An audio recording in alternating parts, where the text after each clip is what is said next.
He is called Mr. Project by supporters and a ruthless godfather by his critics. Nyesom Wike is one of Nigeria's most powerful and controversial political figures, from local council to minister, from governor to the capital's top boss. His journey has been marked by power, projects, and plenty of drama. Let's dive into the rise and controversies of Nyesom Wike.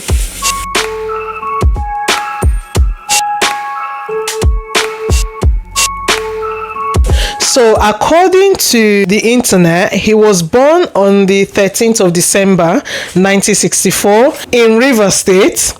Wike studied law at Rivers State University and was called to the Nigerian bar in 1988. After briefly working as a lawyer, he entered into politics in 1999 as the executive chairman of Obio Akpo local government. Pardon my pronunciation. That's where the Wike political machine was born. By 2007, Wike became chief of staff to then Governor Rotimi Amechi before being appointed Minister of State for Education under President Jonathan in 2011. But it was 2015 that cemented his grip on power. Wike won the Rivers State governorship in an election marked by allegations of fraud and violence. The court challenged it, but ultimately the Supreme Court upheld his victory. Now, Rivers State was marred with a lot of crises. Now, we've got an interview he did in 2013 talking about the Rivers State crisis. I'll just play like 1 minute from that video. In terms of what? You must be specific. Let me know. I'm trying to find out. I'm trying to find out what the problems are. Okay. Are you on good terms with the governor of Rivers? Why would you not be in good terms with your governor? For Christ's sake, why not? The problem, I think, is planted by the press, with all due respect. And you see, people should understand that. One thing I found out in life is that change, to accept change, is a difficult thing.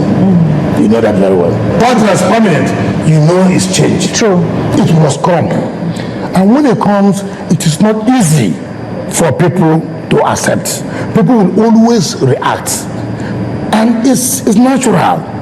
It's natural. Take for example, what kind of change is coming to Rivers State? No, what is the change? Take for example, this is not the first time where you're having model of leadership. For example, you're the governor of a state today. Tribunal rules that you're not duly elected. Basically, what Wike was trying to say in this video, he was trying to explain that the political crisis rocking Rivers State as at then, we are talking about 2013, was all about positioning ahead of the forthcoming general elections in 2015. And then we have him again on video in an interview with Channels Television sometime in 2014, talking about how his disagreements with Governor Amechi began. Remember, Wike was Governor Amechi's chief of staff, but then they started having some disagreements and some rifts. So he talked about this in another interview. So let's play that for just a minute. I will always leave a link below. I've also read an interview you granted in the past where you talked about how, you helped the governor to be who he is today, and your relationship with him, and that you thought that he was trying to get rid of you. That was why he nominated you to be minister, instead of somebody else who had already been nominated before. I mean, his name was literally pulled out and your name was put in. Some people say that is not what enemies do to enemies. That's what friends do for friends. So where did everything begin to get sour between yourself and the governor? That is not correct. I can tell you that within the system, we came into office 2007. And as of 2009 going to 2010, I saw the politics internally. And then I called my friends, look, I don't think it will be proper for me to continue to stay here. I have to leave. And so we decided, how do I do it? And I didn't know that the governor had decided in his succession plan that he was going to get rid of some certain people, that such people, including myself, are becoming too powerful in the state, according to his own estimation. I decided to run for Senate.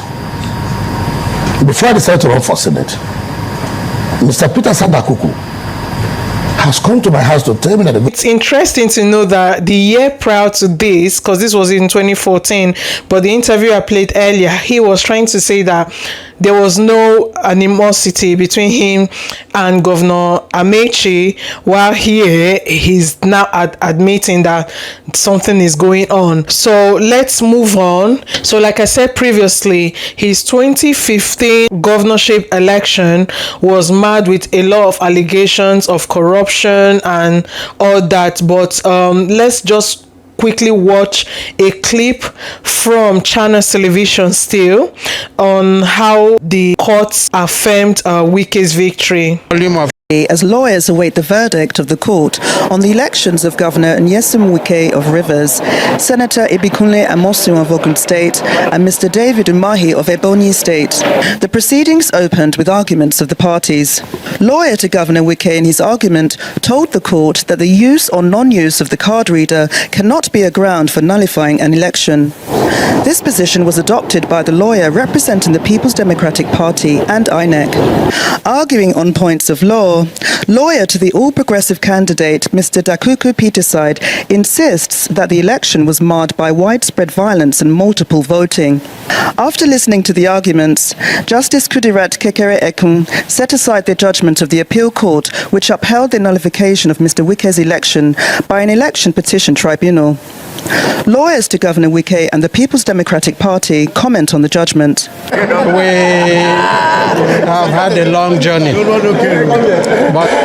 So basically, a tribunal sacked Wike as the governor of Rivers State, but then they appealed all this in the Supreme Court, and the Supreme Court eventually found him to be the winner of the election. After this election, Wike also won another election, that's the subsequent election, and we've got a video from Still Channels TV where INEC was declaring Wike the winner, so we'll just play 1 minute of that. The voter with the maximum votes scored polled a total number of 886,264. 886,264.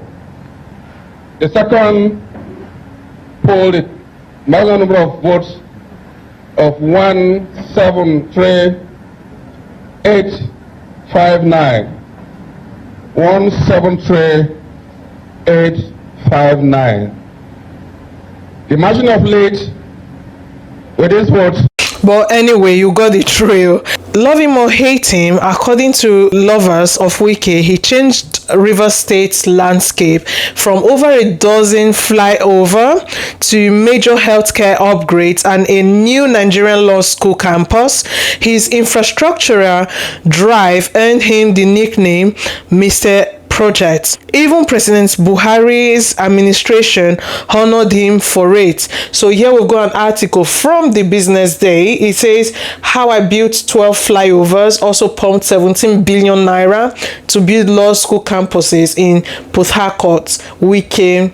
Governor Wike of Rivers State has boasted of his capacity and abilities as a governor and challenged those who say they have capability to effect a national change when elected to first demonstrate such ability in smaller positions. We've got another article here because in addition to building these flyovers, he also declared free education up to the secondary school level in Rivers State during his first term, aiming to make schooling accessible for all children.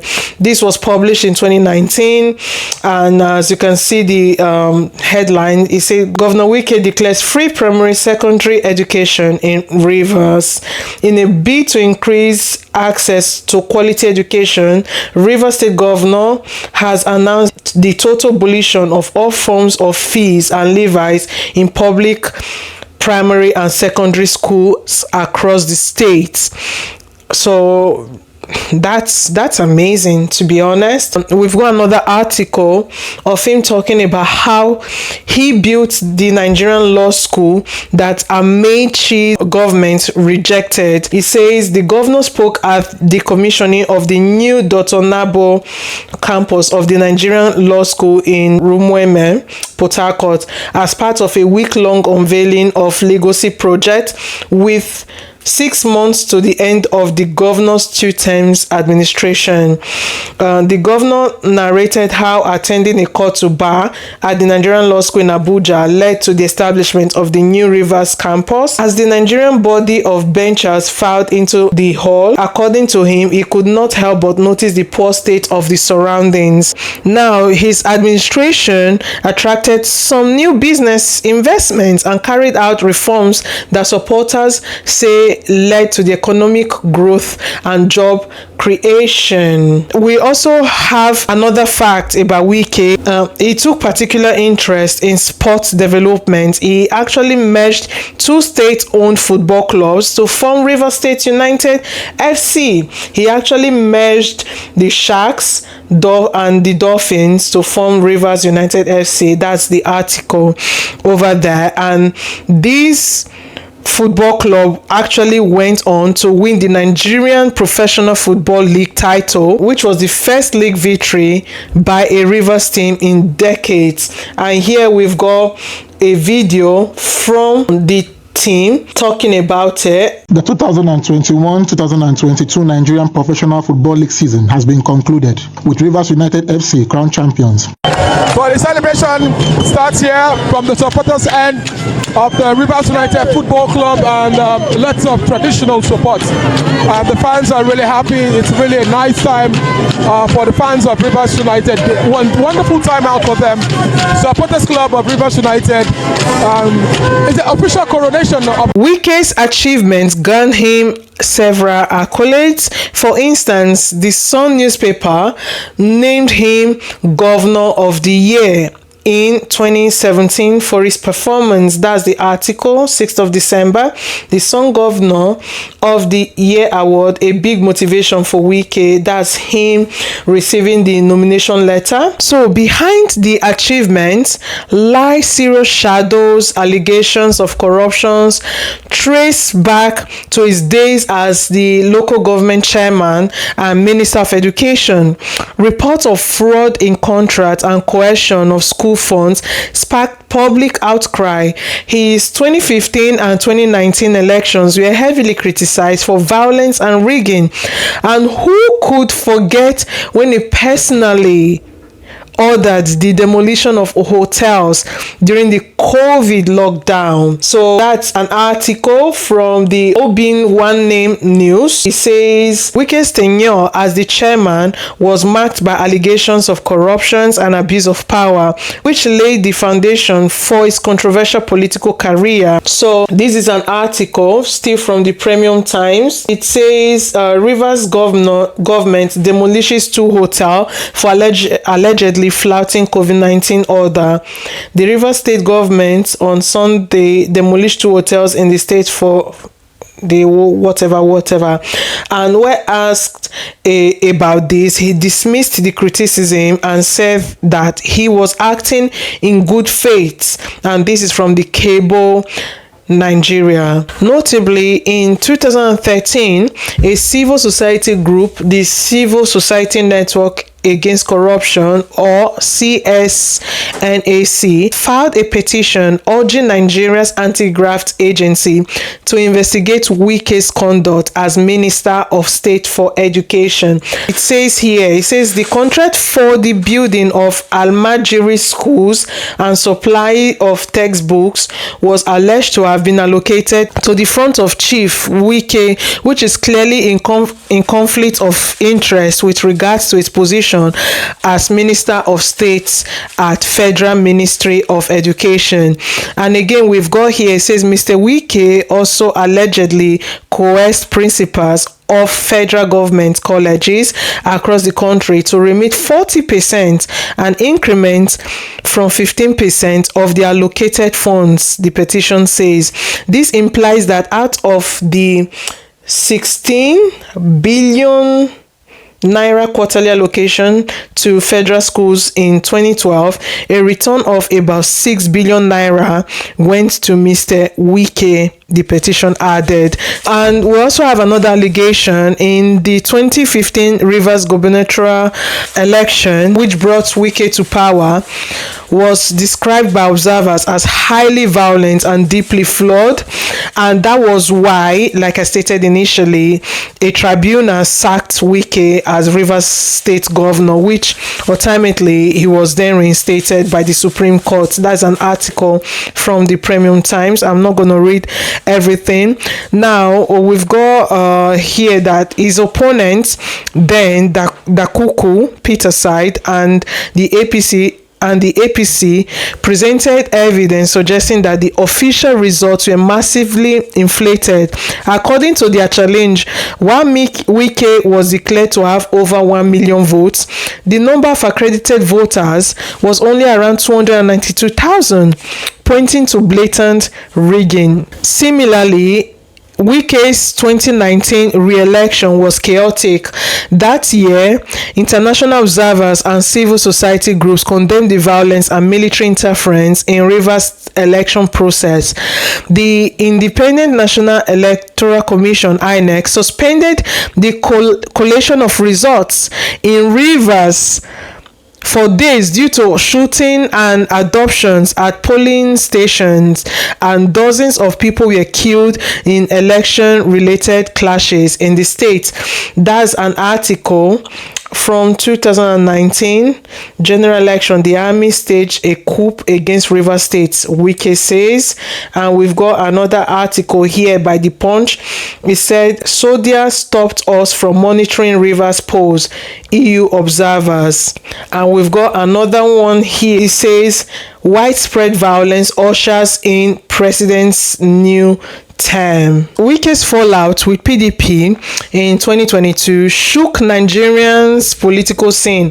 After losing the presidential ticket, he led the G5 governors to rebel against his own party. These so-called G5 governors were suspended, and Wike reacted to this. Many say it cost the PDP the 2023 elections, and then came the shocker. Wike, still in PDP, was appointed Minister of the FCT by APC's President Tinubu. But let's just watch a clip from TVC, it's just 1 minute long, where Wike was reacting to the suspension of the G5 loyalists. Is loyal to the G5 governors by the party chairman, Ayu, the governor who said this during a campaign in Bori, Kana local government area, said the action would not help PDP in the forthcoming polls. He described the dissolution of the Ekiti State Executive Committee of the PDP as an act of oppression that would be challenged in court. Manu also uses to say to Ayu and his team, they are dissolving the Ekiti State ESCO, will not help you in any way. They are suspending people, will not help you in any way. The battle line has been full drawn. And as I speak to you, we will do everything legally possible to challenge any decision that we know is illegal.